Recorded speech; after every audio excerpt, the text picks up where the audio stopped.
Thank you for shedding light on and giving your perspective. So, we as a technologist, so I think when we talk to if we talk about the balance between the technology and human, so when we talk to some of the people leader, or at least the leader, or non-technical leader, so I think their observation is they're fascinated with the technology that's available, that is helping them do their job properly, right?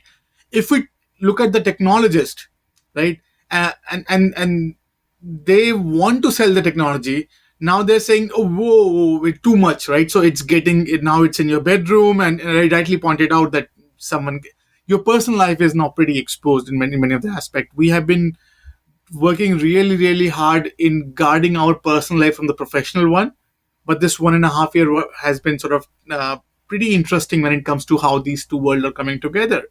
So, as a people leader, like what is your take on the balance of how much is too much, and how do you maintain that? Like what would be some of your guiding principles, or is there anything like that?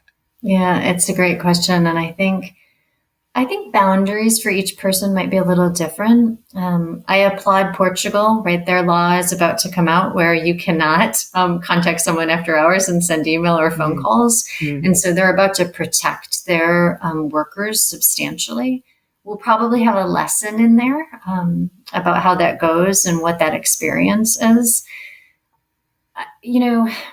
So my CEO right now is traveling overseas and he's in India with his family. And so the time change is 13-ish hours.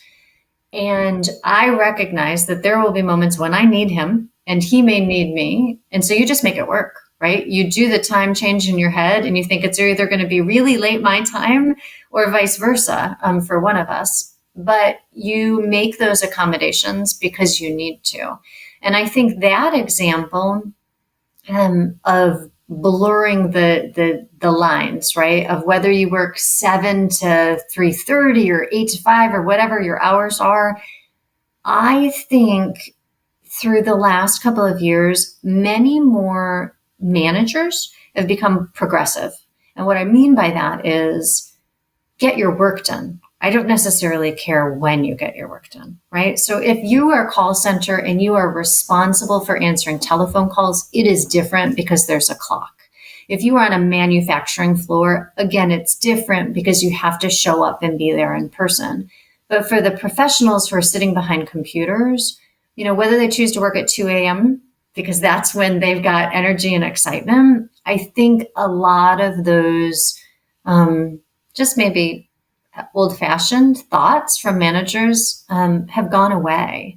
And so today we've I know everything about myself, my blood pressure and my heart rate and everything, because I roll over and it tells me even, did I sleep well or not?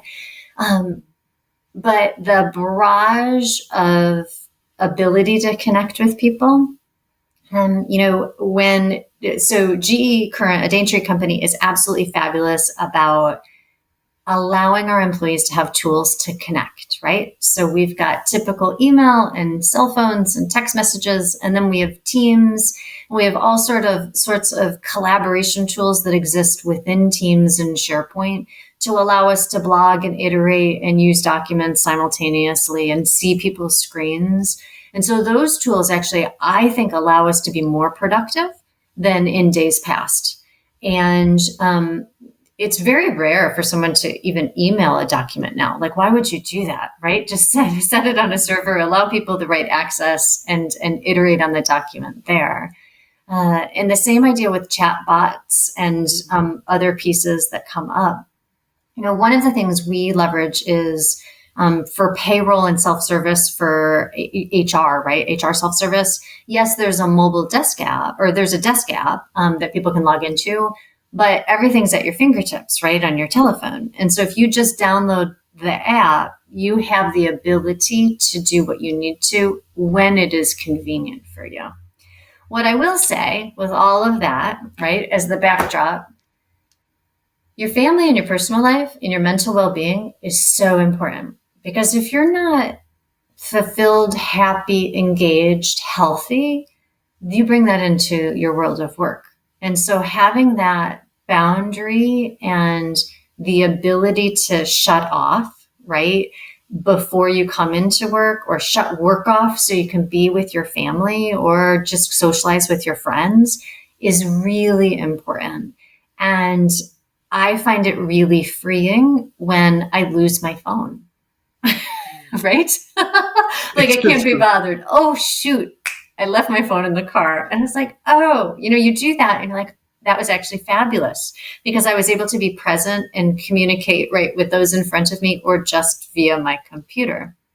I think it's really important that people shut off, right? And yes, you have to delegate and you have to make sure that the work still gets done. But I'm about to go on holiday with my family, and I've already said to my team, if there's an emergency, call me, but you guys know what you're doing, right? You don't need me. You might want to check in with me, but take the decision. It's going to be okay. I will come back, and we need to respect other people's holidays, right? When they go away, don't call them, don't email them. That doesn't respect their personal time. They've earned their personal time and they need to recharge. And it's just so important.